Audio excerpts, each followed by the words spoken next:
Hello, book lovers and English learners. Welcome to our October live read along. I'm Lydie Bureau and I'm an English teacher in France. I'm also the founder of Lydie's Book Club, a book club for learners of English. In this book club, I host live readings and workshops on adaptations of classics of English literature and American literature as well, and contemporary novels in their original text. I also tend to prioritize books that are written by women. Each month, we read and explore a different book for all levels of English.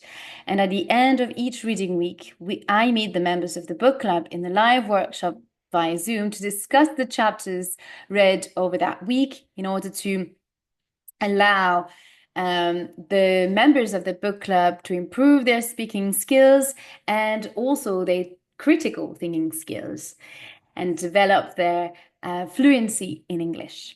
This month, we are reading the C1 Advanced Adaptation of North and South by Elizabeth Gaskell. This is a 2008 Penguin Readers edition. I haven't found a more recent one, so I hope that Penguin readers will adapt, will do a re-edition of this adaptation one day, hope.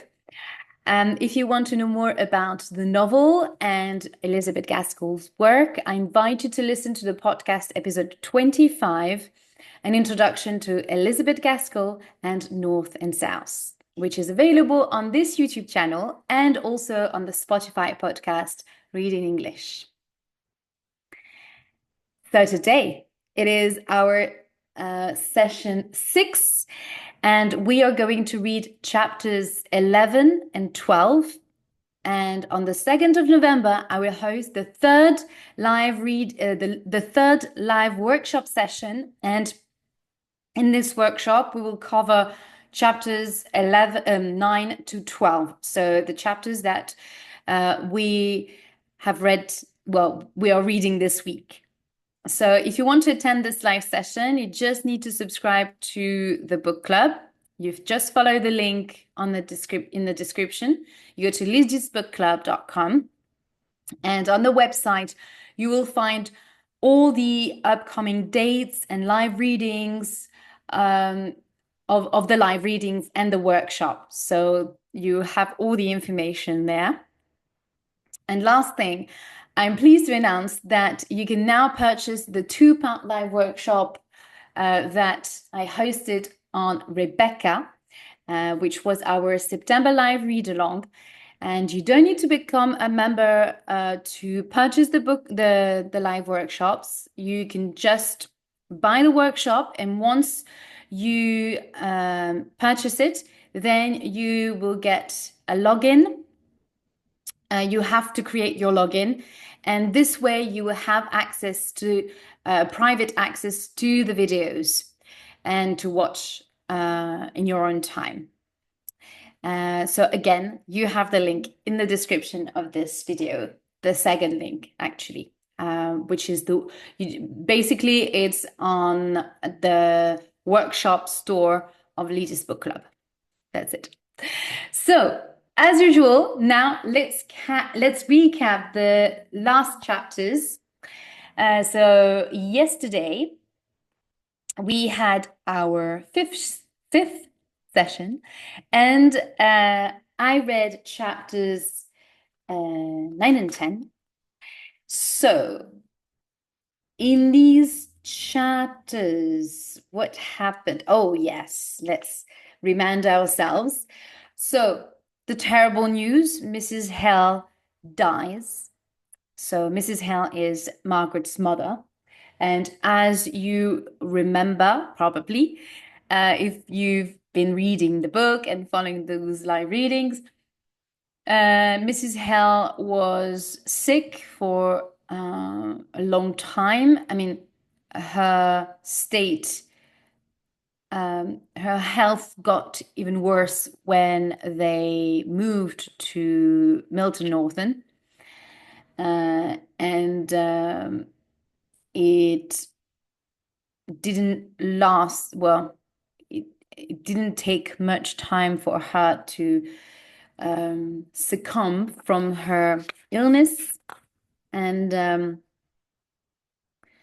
Mr. Hell feels guilty, responsible for um, the death of his wife, because he knows that moving to the north of England in this smoky, dirty town, city, yeah, it's not a city yet, but a smoky and dirty town, uh, was well, would not be a pleasant um, change for Mrs. Hale. So he feels terrible. Um, but just before she died, just the eve of her death, um, Margaret got news that her brother Frederick was coming, was coming to see his mother. She had wrote to him because it was her mother's last wish, and before dying, so she wrote to him. She wrote him a letter, and just a couple hours before she died, he was there. And of course, his visit is completely illegal. Remember, he uh, exiled himself from England because if the authorities know that he is in England, he will be arrested and taken to court because he rebelled when he was a soldier in the Navy. He rebelled against his captain, and basically the government is looking for him. And there is even a ransom for finding the for finding him. And that's the reason why he arrives very late in the evening, so that nobody would see him. And Margaret and Dixon arranged everything for him not in the house so that no one would see him. Um, and her father was not, well,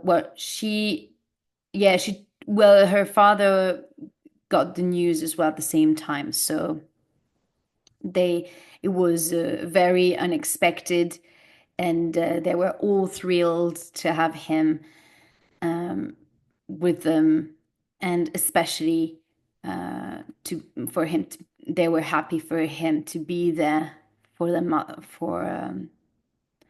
Mrs. Hale. And Margaret especially was happy that her mother could see her son before she died.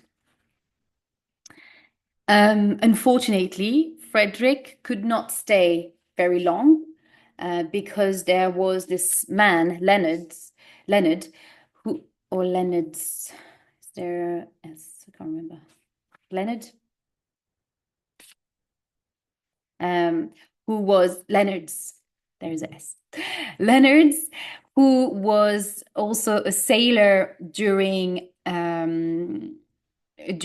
Frederick's time, and he was there when Frederick rebelled against his superior, and this man did not do the mutiny, or at least he was not on Frederick's side. So this man apparently heard rumors that Frederick was in this town, and he met Dixon. And of course, he knew that she was the maid of the Hale's family, and he asked whether she knew if Frederick was in town, and she denied, of course, she kept it secret. But she told, as soon as she came home, she told Margaret and uh, and also Frederick. So um, they decided to send Frederick. So Frederick and Margaret decided to. Um, no, actually, sorry. Margaret had a plan because um, she knows a lawyer, Mr. Henry Lennox, who she thinks that he could help him to maybe defend his case. So they come up with a plan that Frederick will take the late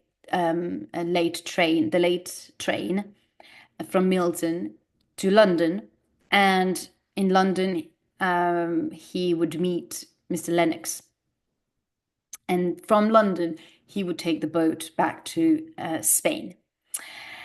So they go to the train station, and there, is it still in chapter? Yes. So it's at the end of chapter 9. So they are at the train station, they're waiting for the train. And at the same time, Mr. Thornton came across them. He was riding his horse, I think he was on a horse. And he recognized Margaret, of course. So he said hi. And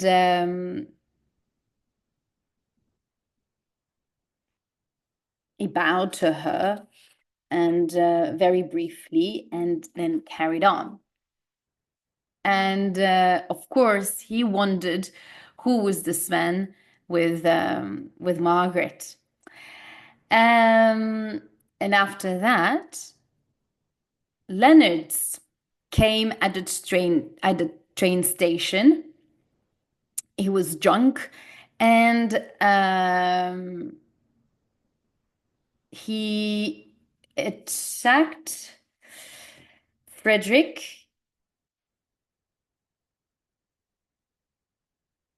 Yes, he tried to attack him, and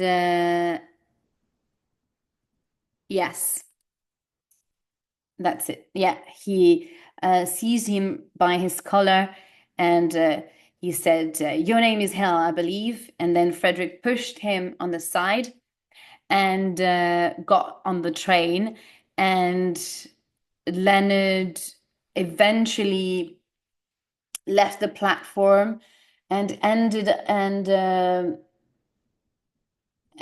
up, I don't know, somewhere in the station, and he died. And well, Margaret didn't see him. He left the platform, and then Margaret quickly left the train station. And the next day, the chapter 10, a police officer rings at the Hell's house. Rings at rings the bell at the Hell's house, and uh, the police inspector, asks for Margaret, and is asking her that, and he's telling her that this man, Mr. Leonard's, not Mr. Leonard's, I don't know, yeah,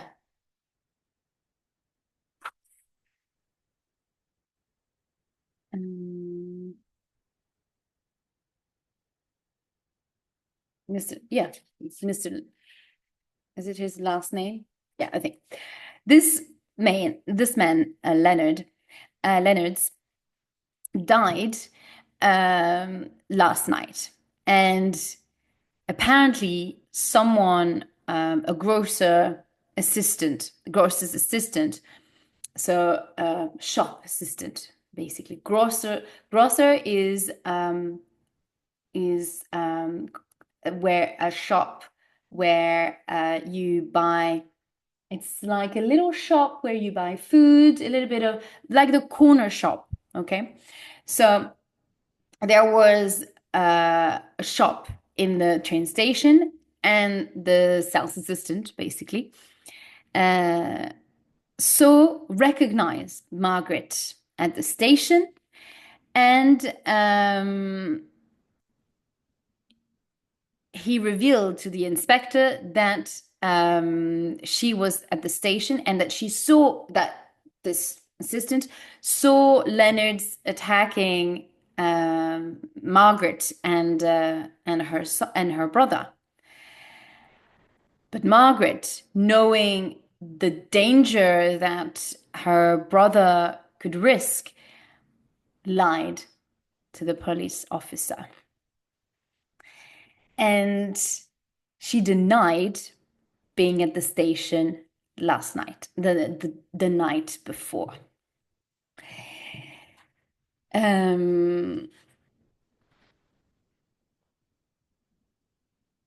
it's actually Mrs. Yeah, and this happens at the same time as Mrs. Hale, at the same time as Mrs. Hale's death. And Margaret obviously is in shock, and she has to handle the funeral as well, because her father is definitely not in the right state of mind, and he can't do it, and her brother has left. So she and Dixon are in charge in the end of the funeral. So this happens, and at some point, Mr. Hale asked Margaret whether they should invite Mr. Thornton, but Margaret says to her father that she refused him. She refused that he asks that he invites the Thorntons because of knowing that they weren't in good terms, and she didn't think that she didn't want to bother in a way, or she didn't want him to be there, I guess.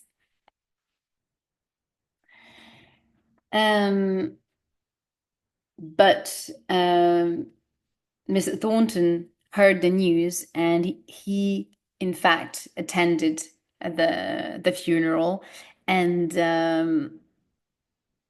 but Margaret never saw him. So here you can see also Mr. Thornton's true character, and the fact that although he was deeply hurt by Margaret, in the face of death, you forget all of these kind of things, and he wanted to be there to show his support. But obviously, Margaret didn't see him, and Mr. Hale was the shadow of himself. So he wasn't really there. His mind wasn't there. So back to the story at the station. So the assistant, so the police officer asked, listened to Margaret, and she repeated twice that she wasn't there. And even though she said first that she wasn't there, and then he insisted again, and she repeated again that she wasn't there, and then he left it as that, and he believed her in a way. Well, and then we learn that Mr. Thornton, again, is a magistrate. And, well, we knew that from before, but it seems like he's a magistrate. Well, he also is involved in the case because of the fact that he is a magistrate of the city.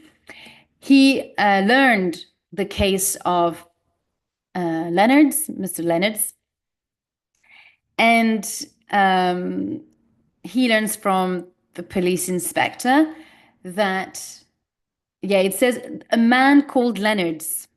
So Mr. Leonard's, or I don't know. So it's just Leonard's. Um, so he learns from the police inspector that this man has died, and that Miss Hale was recognized by the grocer's assistant at the station. And as we know, Mr. Thornton saw Margaret at the station. But before Mr. Thornton says anything, the police inspector says to him that Miss Hale sorry, denied being at the station. And he got quite taken by surprise. And he asked him, Miss Hale denied she was there? And again, he repeated the question. She denies. Oh, wow. I don't know what's going on. He denies. She denies having been at the station. How strange. So he didn't say anything, and he asked the police inspector to not do anything until he got back to him. So Mr. Thornton went back to the factory and gave some calls, or what happened? Yeah, looked into the inquest, and finally he sent a message to the police inspector, and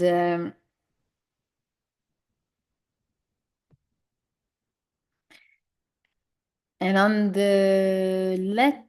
the message, he'd said that there will be no inquest. Yeah, he gave some. Yeah, he went to.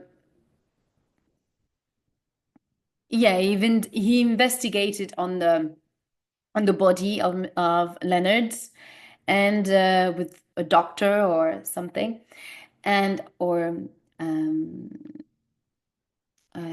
yes, with the doctor, and he said in his note to the inspector that there will be no inquest. Oh my gosh, there will be no inquest because of the medical evidence, and it showed that there were no reason to believe that there was a murder, and that the man with Margaret killed him because, or that there were no murder because of the amount of alcohol, that the death was due to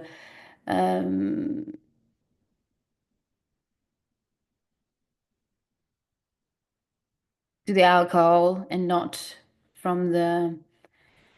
Yeah, it doesn't say it specifically here, but in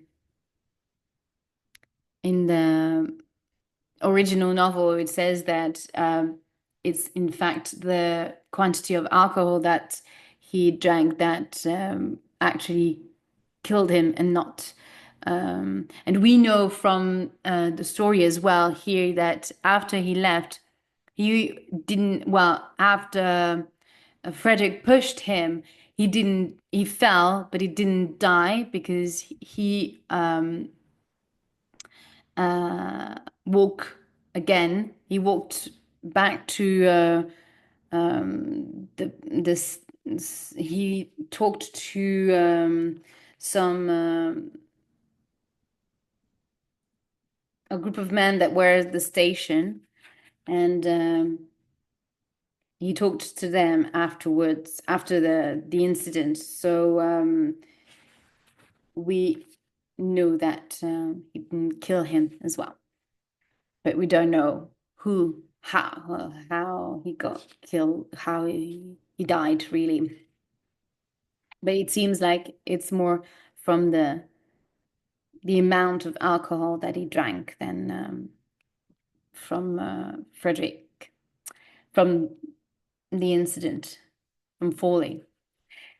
So after that, after receiving the note, then the inspector went back to Margaret's, to, well, the house, and informed her that he inquired Mr. Thornton to look into the case, and that in the end there will be no inquiry, and that she was they will not investigate further. And she learns that Mr. Thornton was involved in the decision, and she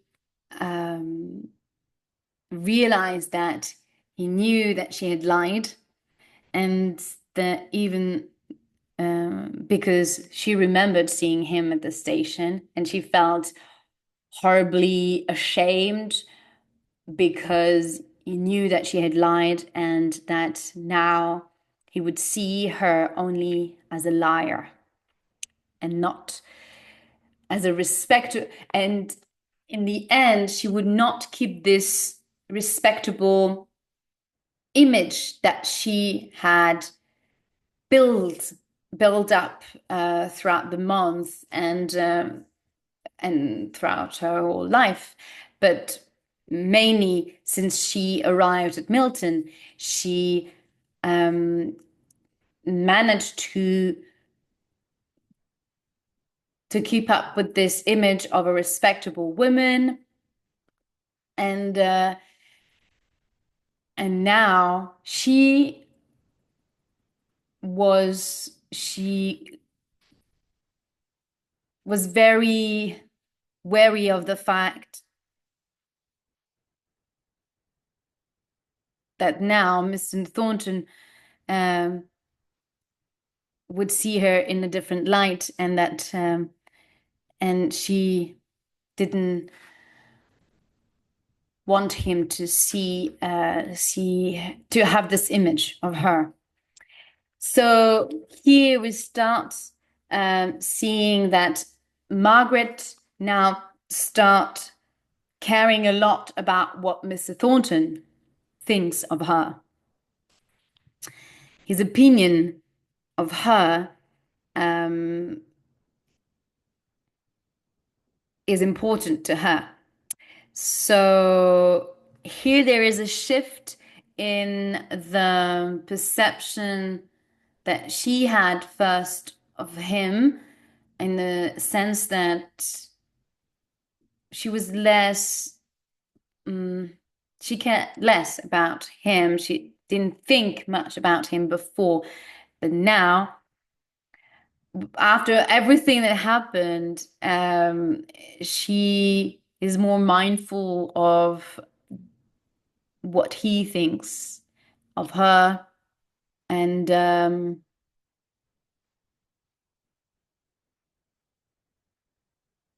And in a sense, she feels less respectable than him. Or, yes. So she doesn't feel like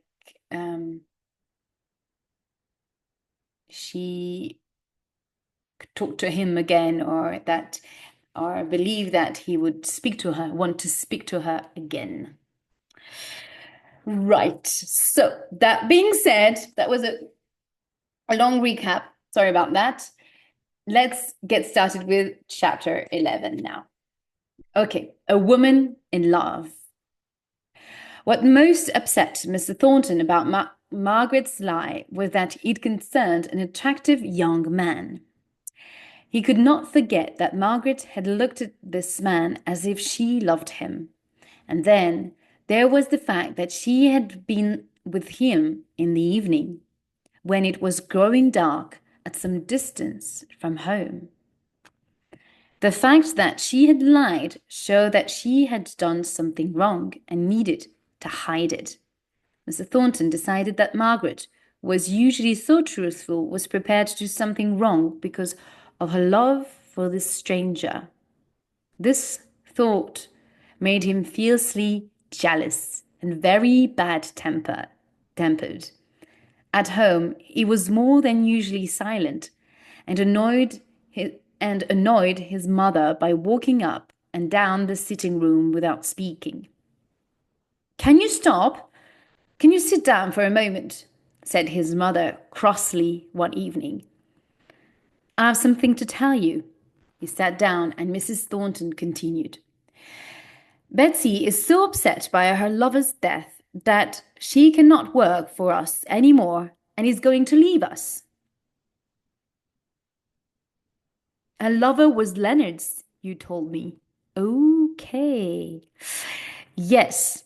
And she has told me that Miss Hale was with the young man who pushed Leonard's off the platform. She was walking in the field with him, apparently quite late in the evening." "I don't see what that should concern us."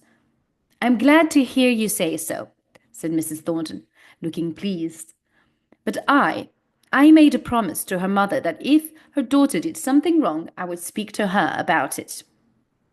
"I don't see any harm in what she did that evening," said Mr. Thornton, getting up and turning his face away. You would not have approved if Fanny had done it. You would not have approved if Fanny had done it. Miss Hale and Fanny are very different. Miss Hale always has a good reason for doing something, unlike Fanny. So you see, here he's defending her. So sweet. "How kind you are about your sister. Miss Hale's behavior is clear to me now. The man she was with is her lover." Yeah, sorry. Mr. Thornton turned round to look at his mother, his face very grey, and said, "Yes, mother, I do believe he is her lover."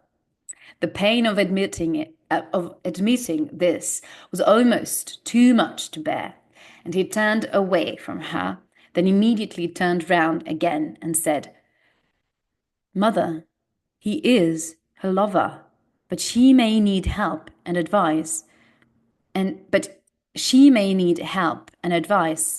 I know that something is wrong. She is in difficulty. Go to her and advise her." "What do you mean, John?" said his mother, really shocked. "What do you know?" He did not answer, and after some moments she said, "I will go to her and speak to her as if she were Fanny, and had gone walking with a young man in the evening. Then I shall have kept my promise to her mother and done my duty.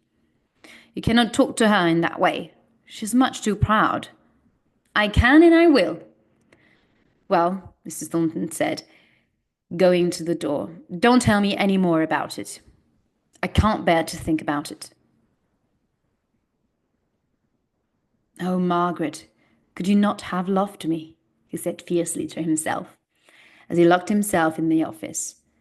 "I may not be a gentleman, but I would never have made you lie for me." Margaret was sitting alone, writing a letter to Edith, when Dixon opened the door to announce Mrs. Thornton. Margaret was so gentle and polite that Mrs. Thornton found it very difficult to say her carefully prepared words. It was only as she stood up to leave that she coughed and said, "Miss Hale, I promised your mother that if you behaved badly in any way, I would do my duty and give you my opinion of your behavior." Margaret blushed. She thought that Mrs. Thornton was going to speak to her about the lie she had told, and that Mrs. Thornton had asked her to do this. Mrs. Thornton continued, "At first, when I heard that you had been seen walking with a gentleman in the evening as far away from home as Outwood Station, I could hardly believe it. But my son confirmed the story. It was not at all wise of you, Miss Hale. The story could harm your reputation." Margaret's eyes flashed fire. So Mrs. Thornton had not come to talk to her about the fact that she had lied. Instead, Mrs. Thornton wanted to discuss her behavior when she hardly knew her at all. It was too rude. Seeing how angry Margaret was, Mrs. Thornton became angry too. "For your mother's sake, I felt it was my duty to talk to you about your behavior." "For my mother's sake?" exclaimed Margaret tearfully. "She never wished you to insult me, I'm sure." "Insult you, Miss Hale?" "Yes, madam," said Margaret, more steady. What do you know about me that will make you upset?" "Oh," she said, covering her face with her hands. "I know now. Mr. Thornton has told you." "No, Miss Hale," said Mrs. Thornton. "Mr. Thornton has told me nothing. Listen, young lady, and you will understand what kind of man you have refused. This Milton manufacturer, whom you despise so much, told me that he believed that you were in difficulties because of a gentleman, and that you needed some advice. He admitted that you had been seen with a gentleman at Outwood Station, but apart from that, he has said nothing." Margaret was still crying, with her face hidden in her hands, and Mrs. Thornton softened and said, Perhaps there are circumstances that can explain your behavior." Margaret considered what to say, but could not find a good explanation. Finally, she said in a low voice, "I can give you no explanation. I have done wrong, but not in the way you think. I think Mr. Thornton judges me more kindly than you." "It is the last time I shall try to give you advice," said Miss Thornton stiffly. "I only came because your mother asked me to. I never liked the fact that my son cared for you. You did not appear to be good enough for him, but your behavior during the riot showed that you cared for him too. When the servants and workers started talking about you, I felt that it was right for him to ask you to marry him. But when he came to see you, your feelings had changed. I told him that I thought that perhaps your lover—" "What must you think of me, madam?" said Margaret, throwing back her head haughtily. "Please do not continue. I will not try to explain my actions. You must allow me to leave." And she left the room with the noiseless grace of a princess. Mrs. Thornton was not particularly annoyed by Margaret's behavior. She did not care enough about her for that. The fact that her words had upset Margaret pleased her, as it showed that Margaret cared about what people thought of her. "I'd like to see a girl get angry at the idea of being talked about," thought Mrs. Thornton. "It shows that she has the right kind of pride." After she had left Mrs. Thornton, Margaret went to her room and made herself recall every word they had spoken. Then she said sadly to herself, "Her words can't really affect me because I was not with a lover. I was with Frederick. But it's awful knowing that she thinks this about me. She doesn't know my real sin. That I lied. He never told her. I should have known he would not." Then a new thought came to her. He too must think poor Frederick is my lover. I understand now. It's bad enough that he knows that I lied, but he also believes that somebody else cares for me. Oh dear, why do I care about what he thinks? I don't know why, but I am very miserable. He misunderstands me so completely, and I feel terrible. She jumped up. "No, I will not examine my own feelings. It would be useless. If I live to be an old woman, perhaps I will sit by the fire and think about the life I might have had. There must be many women who have made the same mistake, and only realize when it's too late. I was so rude to him that day, but I did not understand my feelings then. I don't even know when they began. I must be wrong. It will be difficult, but when I see him, I will be very calm and quiet. But I may not see him. He has not called for some days. That would be worst of all." To try and forget about her feelings, Margaret decided to visit the Higgins next door neighbors, the Bouchers. But when she arrived at their house, a neighbor told her that Mrs. Boucher was dying. A doctor had been called, and the children were being looked after by neighbors. Margaret decided that the best thing she could do was call on the Higgins. She went next door and found Nicholas Higgins playing with the three youngest Boucher children. Have you seen Mr. Thornton?" she asked Nicholas. "Yes," said Nicholas angrily. "He refused you?" said Margaret sorrowfully. "Of course he did. I knew he would." "I'm sorry I asked you. You told him I sent you?" "I don't know if I mentioned your name. I said a woman had advised me to ask him." "I'm disappointed in Mr. Thornton," said Margaret. There was a slight noise behind her. Margaret turned round and saw Mr. Thornton standing at the door. It was behind her. Standing at the door with the look of angry surprise on his face. In one quick movement, Margaret stood up and left without saying a word. As she hurried to Mrs. Boucher's, she heard the door shut loudly behind her. Mr. Thornton had come to see Higgins because, although he tried to hide it, there was a part of him that was very soft. He had refused Higgins because he had heard reports that the man was a troublemaker. But afterwards, he had learned that Higgins had waited 5 hours to see him, and he was impressed by the man's patience. He had also learned that the worker's story about the Boucher family was true. He had come to Higgins' house to offer him work. Higgins was a proud man. There was a long pause before he accepted the offer. But he did, and the two men shook hands.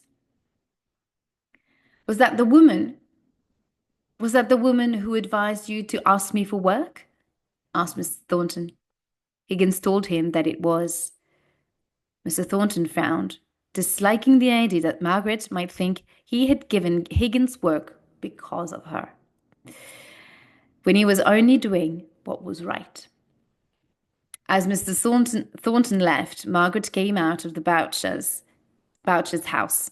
She did not see him, and he followed her, admiring her tall, graceful figure. Then he suddenly felt very jealous. He wanted to speak to her and see how she would behave after all that had happened. Also, he had heard her last words and wanted her to know that he had given Higgins work. He came up to her and she looked at him in surprise. You do not need to be disappointed in me, Miss Hale. I have given Higgins work. I am glad, said Margaret coldly. There was a silence, and then Mr. Thornton said, Miss Hale, have you no explanation for the lie that you told? You must know what it has made me. You must know what it has made me think. Margaret said nothing. She was wondering whether she could give some kind of an explanation and still be loyal to Frederick. No, said Mr. Thornton. I will ask no more questions. Believe me, your secret is safe with me. But please, be careful. I am now only speaking as a friend of your father. I am aware of that, said Margaret, forcing herself to appear uninterested. But the secret is about another person, and I cannot explain it without harming him. I have no desire to know the gentleman's secrets, said Mr. Thornton angrily. My only interest in you is as a friend. That is all. That is all now. You believe me, Miss Hale? Yes, said Margaret quietly and sadly. Then really, I don't see why we should continue walking together. I thought perhaps that you might have something to say, but I see that we mean nothing to each other. If you are quite certain that I no longer have any strong feelings for you, then I wish you good afternoon. And he walked away. What can he mean? Wondered Margaret. He talks as if I thought he still cared about me, when I know he cannot. His mother will have said all those cruel things about me. But I will try my best not to care about him. Surely I can control this wild, miserable feeling that tempted me to betray Frederick, just so that he would respect me again. I must be strong. I must. Several months passed. And although Mr. Thornton occasionally came for lessons with Mr. Hale, he never asked to see Margaret. Margaret's moods varied strangely, but a letter from Edith made her feel a little less miserable, as her cousin talked about returning to Harley Street in about 6 months, and inviting her to stay. Life became quiet and boring. Margaret looked after the house and her father, visited Mary Higgins, and helped to care for the Boucher children after the death of their mother. Then, in September, as he had promised, Mr. Bell came to visit. Mr. Hale's old friend liked Margaret enormously, and they immediately became good friends. Actually, Mr. Bell is Margaret's godfather, if I'm not mistaken from the original story.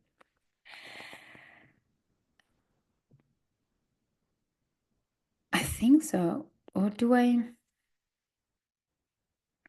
Yeah, I think it's her godfather. I must say, I think your opinion are very old-fashioned, said Margaret jokingly to Mr. Bell one afternoon. Listen to this daughter of yours, Hale. What has life in Milton done to her? She has become a Democrat. You say that just because I believe that commerce is good for the country. I don't like this rushing around with everybody trying to get rich. I don't believe there is a man in Milton who knows how to sit still. That reminds me, Mr. Thornton is coming to tea tonight, said Mr. Bell, not noticing that Margaret became very quiet. Mr. Thornton was still in love with Margaret, despite all his efforts not to be. He had tried hard not to see her, but in his dreams she came dancing towards him with open arms. He came late to the Hale's house, and to avoid meeting her, spent a long time talking about business matters with Mr. Bell.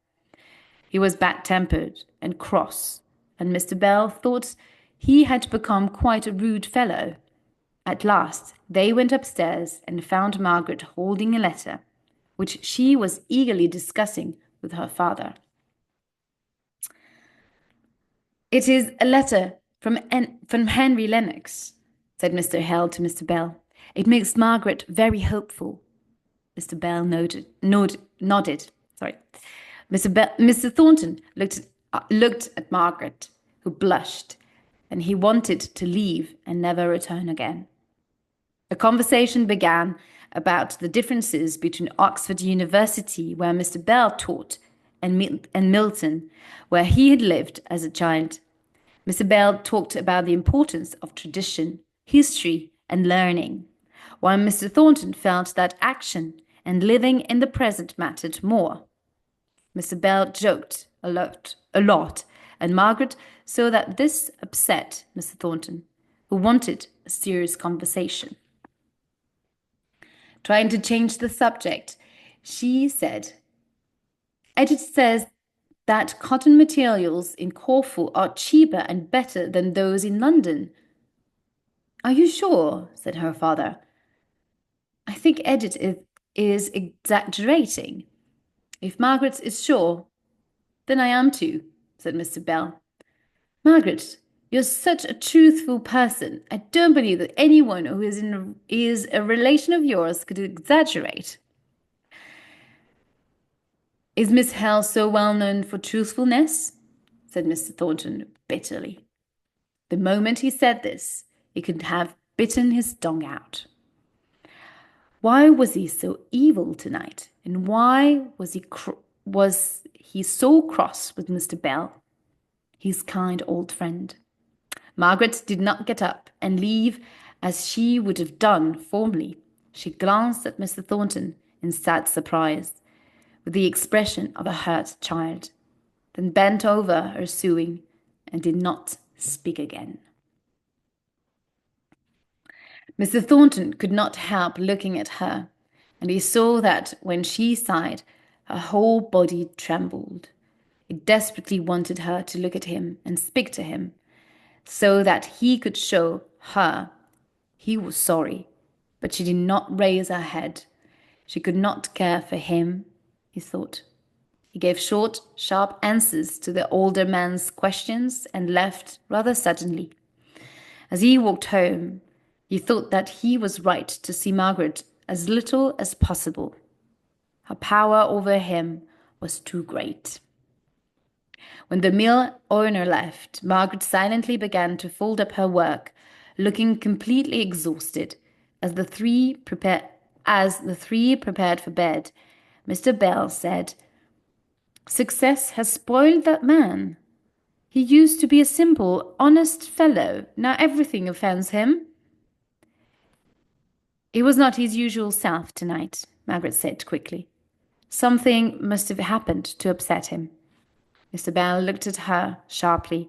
After she had left the room, he said, "Hale, have you ever thought that Thornton and your daughter might be fond of each other?" "Never!" Mr. Hale, completely blindsided,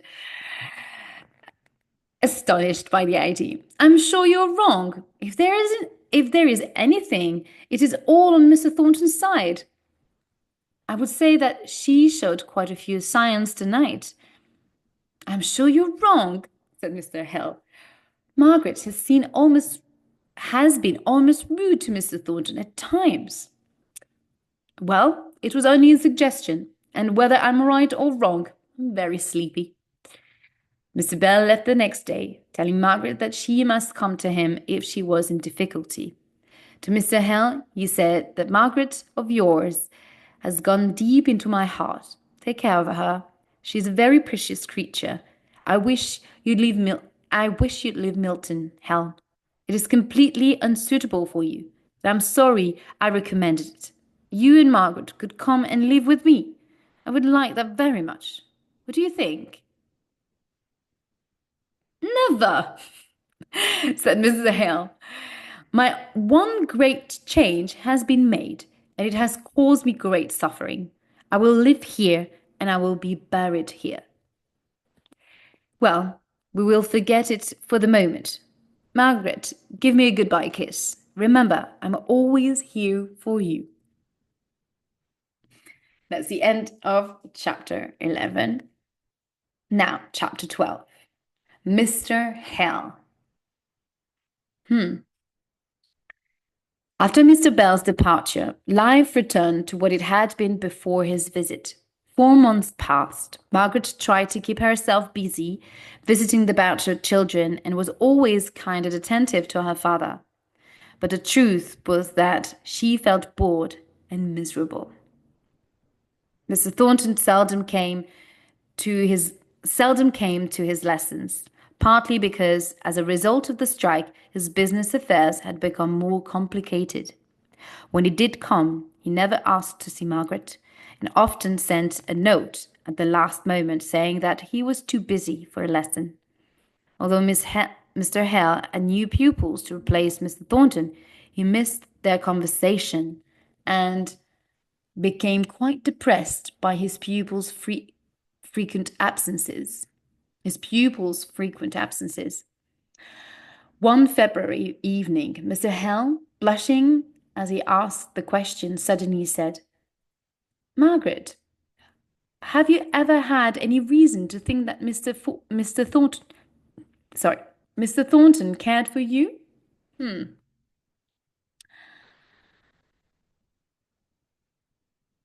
Margaret did not answer immediately, then bent her head and said, "Yes, I believe.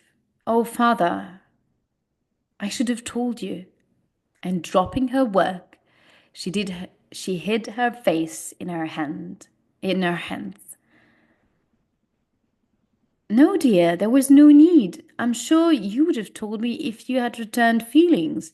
Did he speak to you about it?" No answer at first, then a slow, "Yes." "And you refused him?" A long sigh, and another, "Yes." Then blushing even more, she said, "Now, father, I have to, sorry. Now, father, I've told you this, but I cannot tell you more. It is too painful for me. Oh, father, it is because of me that Mr. Thornton is no longer your friend, and I'm so sorry, but I could not help it." They were quiet for some minutes. Mr. Hale stroked Margaret's cheek and was almost shocked to find her face wet with tears. As he touched her, she jumped up, smiling brightly, and began to talk about the Lennoxes with such eagerness to change the subject that he was too kind to refer to it again. "Tomorrow, yes, tomorrow the Lennoxes will be back in Arley Street.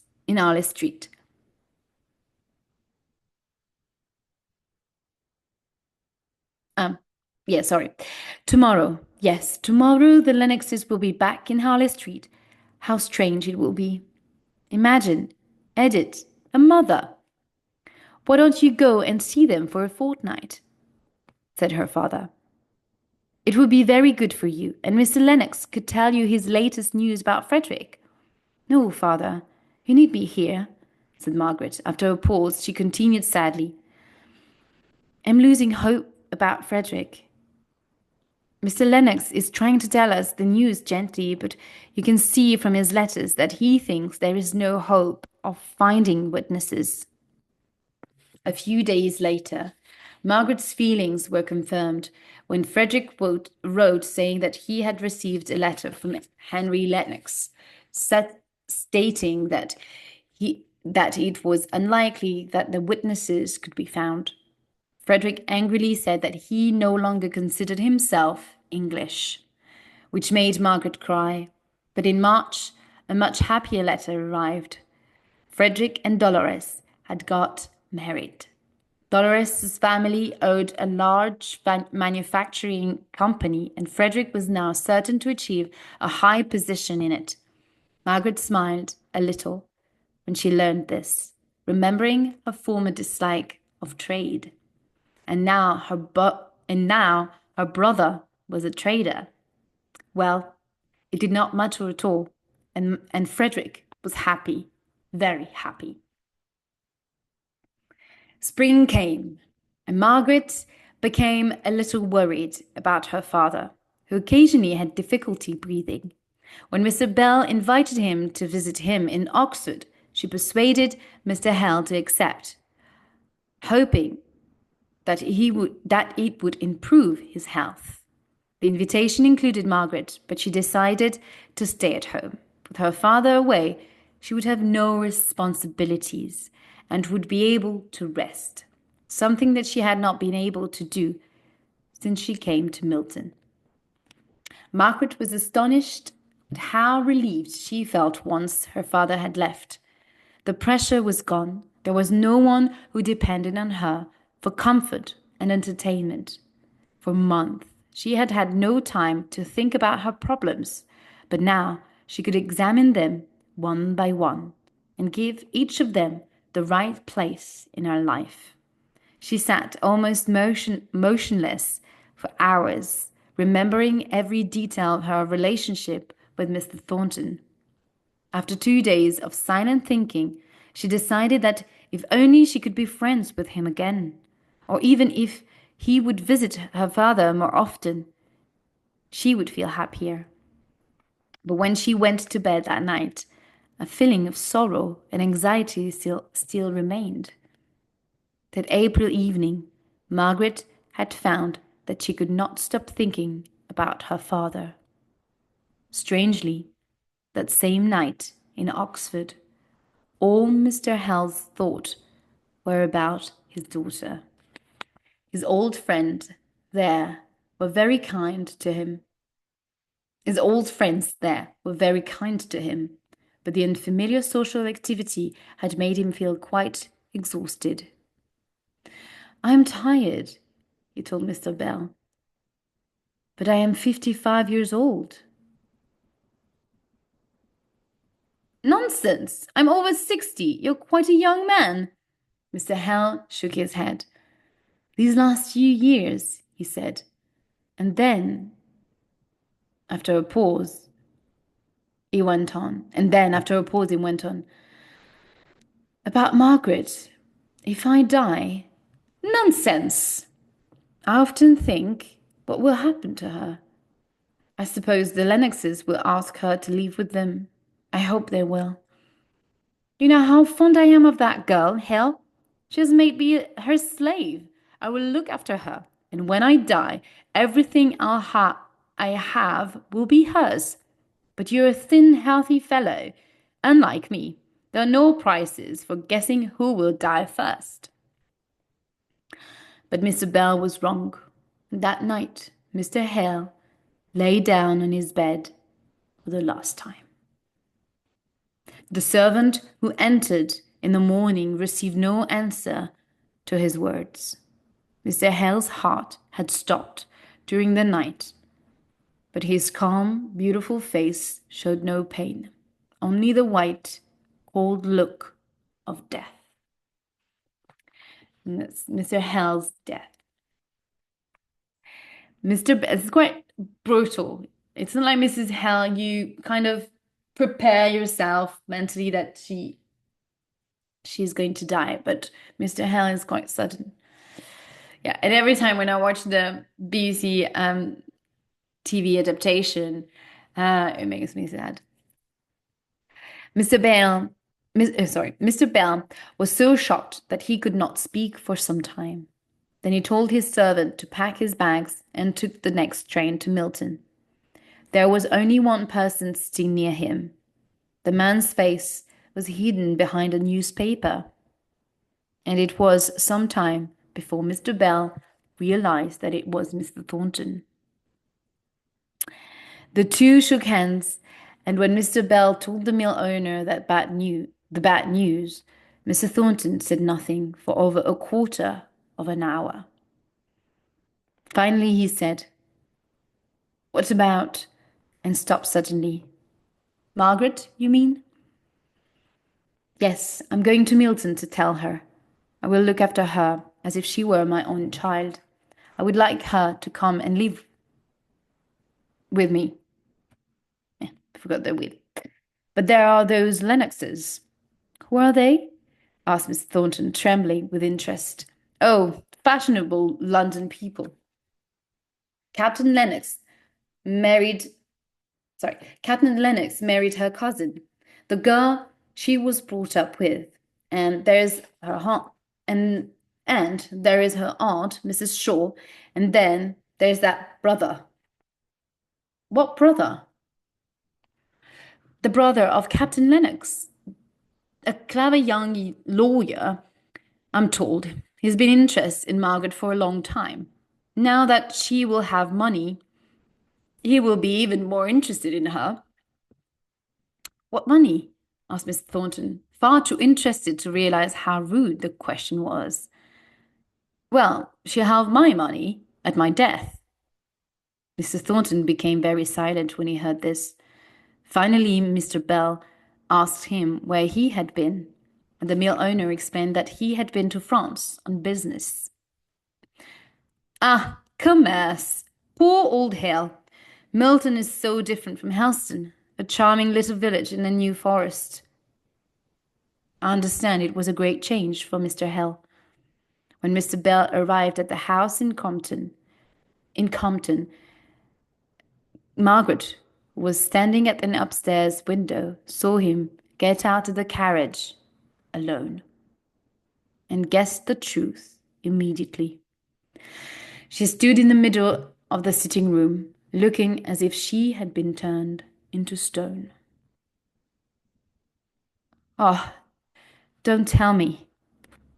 I know it from your face. You would not have left him if he were alive. Oh, father. The shock was very great, and for more than 2 days Margaret lay on the sitting room sofa with her eyes closed, hardly speaking at all. Mr. Bell needed to return to Oxford and make arrangements for the funeral, which would be held there rather than in Milton, because of the problems of transporting the body. However, it was clear that Margaret was not well enough to travel to Oxford to attend the funeral. After a lot of thought, Mr. Bell decided to write to Mrs. Shaw, who had returned to England, and ask her to come to Milton. His letter to her had an immediate effect, and the following day she travelled up by train. Margaret was the first to hear her aunt's carriage when it stopped in front of the house. Her whole face trembled, and when Mr. Bell came up with Mrs. Shaw, she was standing up, looking very unsteady. Her aunt opened her arms, and Margaret went into them, and started to cry. Mr. Bell crept out of the room and went down to the study. There, he tried to forget his troubles by examining the books, but they only reminded him of his dead friend.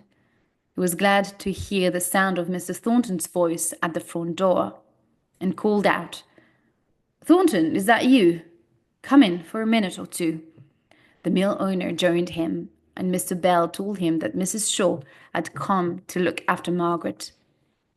"The woman has brought a servant with her, and I shall have to leave and find somewhere to stay."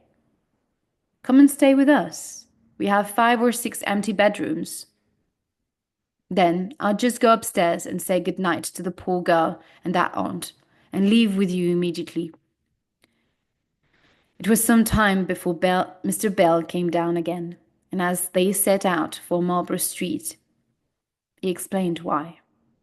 "Mrs. Shaw is anxious to return home with Margaret as soon as possible.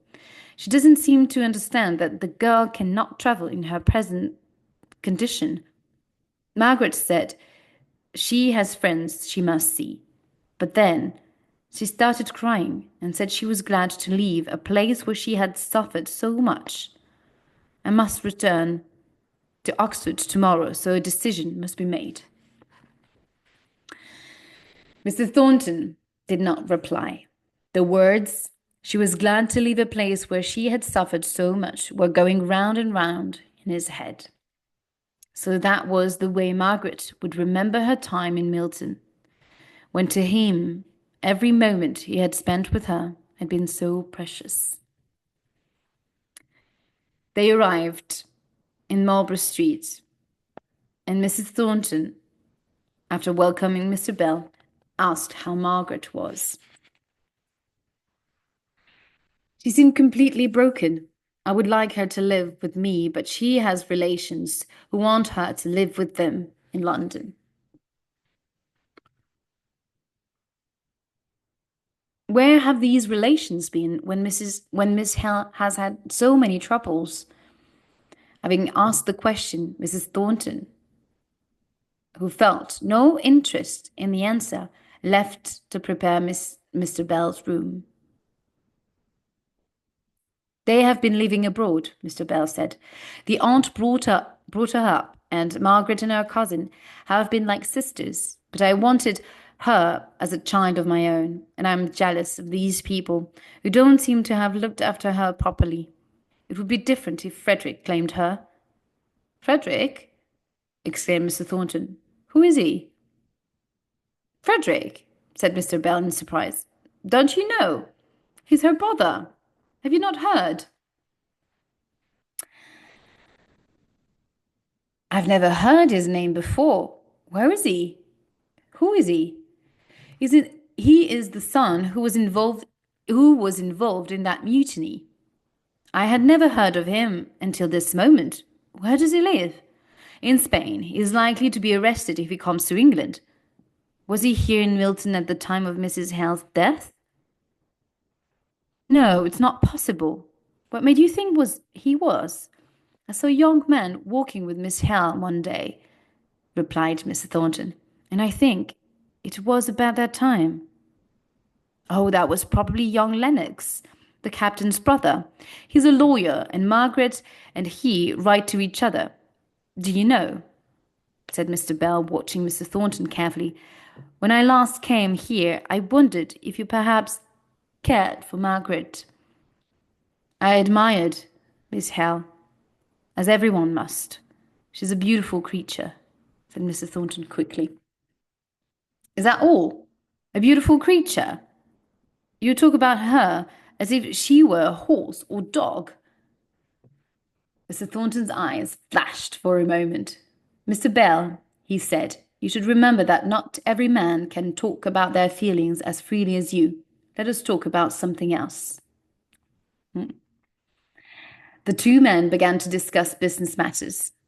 A new building was being put up in Mr. Thornton's factory yard, and Mr. Bell asked what it would be. Mr. Thornton explained that he planned it as a dining room for his workers, and told Mr. Bell the following story. He had slowly become friendly with one of his workers, a man called Higgins.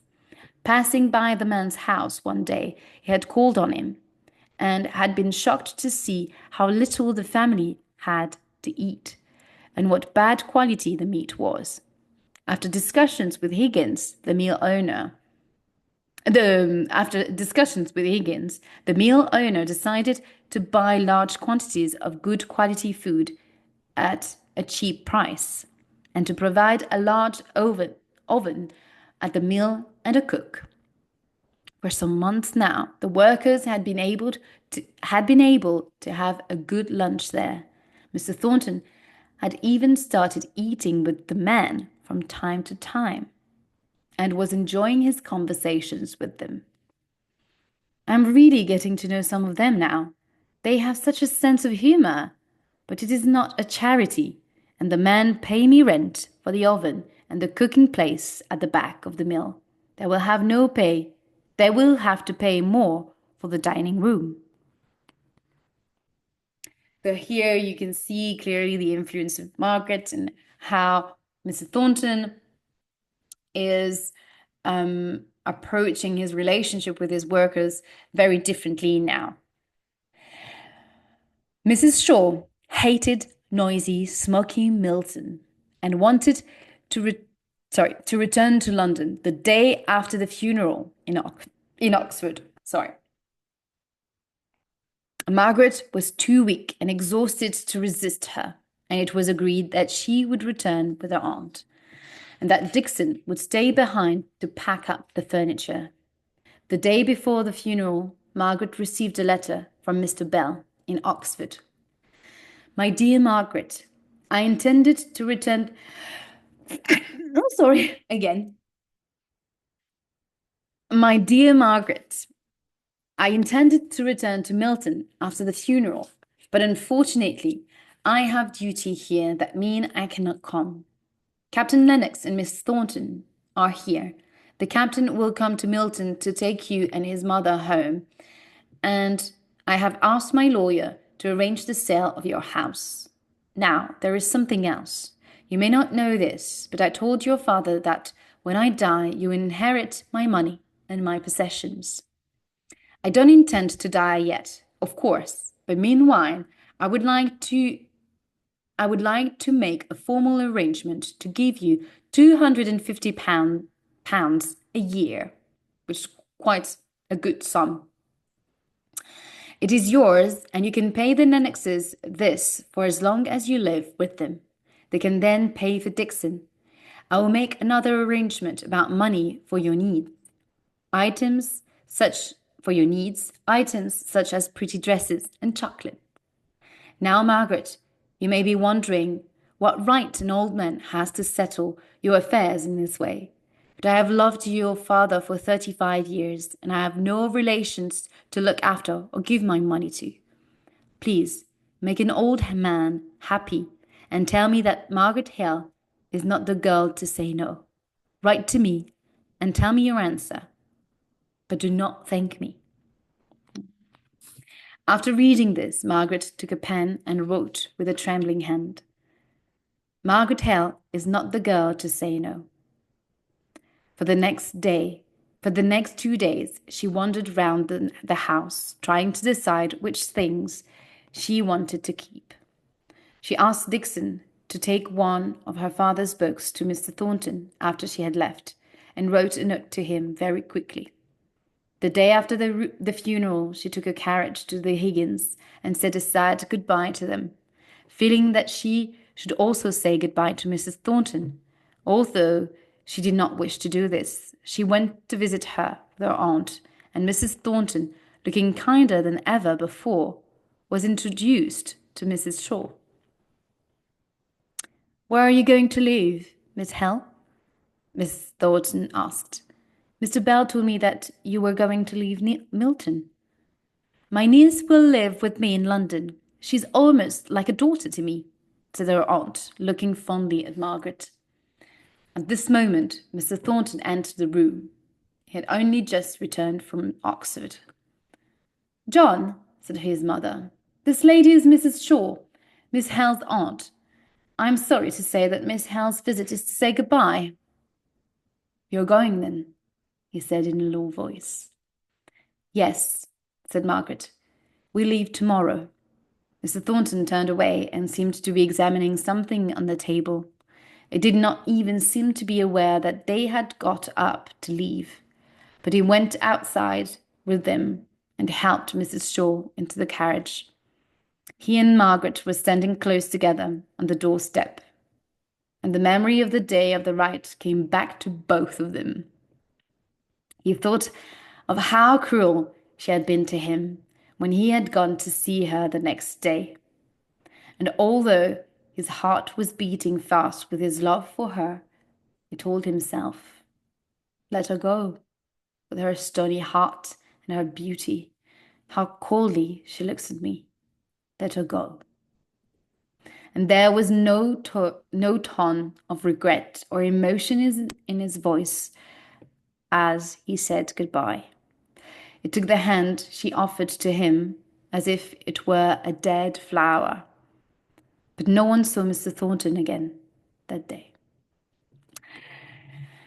That's the end of chapter 12. And Yeah, sad time. Sad time.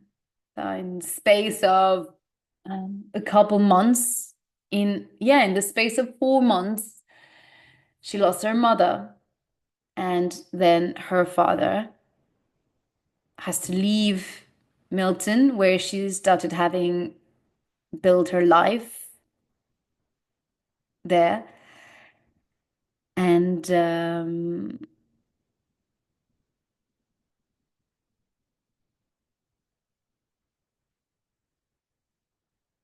she loses the potential friendship that she could have built with Mr. Thornton. Now there is nothing that can change what he thinks of her. The future looks very dark, very gloomy to her. So, in a sense, the cover here really of the book really represents this this whole passage, those couple of chapters in which she feels um, like a ghost, almost um, exhausted of by exhausted by the sadness and by the loss of her parents, the loss of and the fact that she can't share this loss with with her brother that is away. So I guess she feels very lonely at that point. Although there are people around, there is Mr. Bell, there is Mrs. Shaw now, but it's nothing close to the love of your parents and well, the relationship, the close relationship that she had with them. So yeah, those are dark times. So this point of the novel, um, it's um, it's really sad, unfortunately. Yeah. So I will leave you with this tonight. Unfortunately, not very uh, joyous part of the book. So yeah, it's very dark at this moment, at this point in the story, and you wonder how she will overcome this um, stage of her life and um, and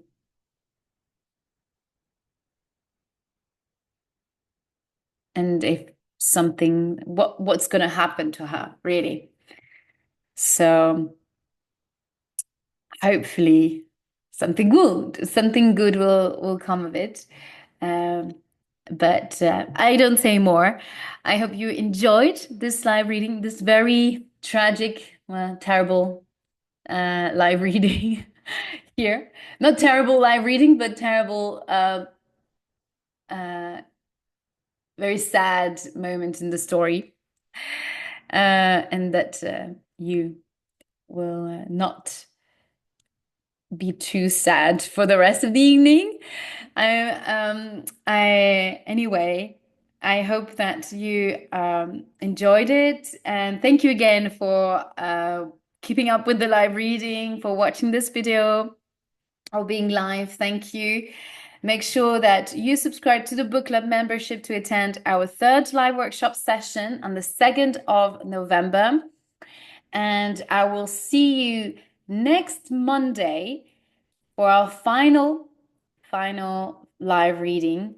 We will read chapters 13 and 14 together. So it will be session 7, our last live reading session. This is it. We are arriving at the end of the novel. And thank you again for reading this book with us. And I wish you a beautiful end of the day. Bye.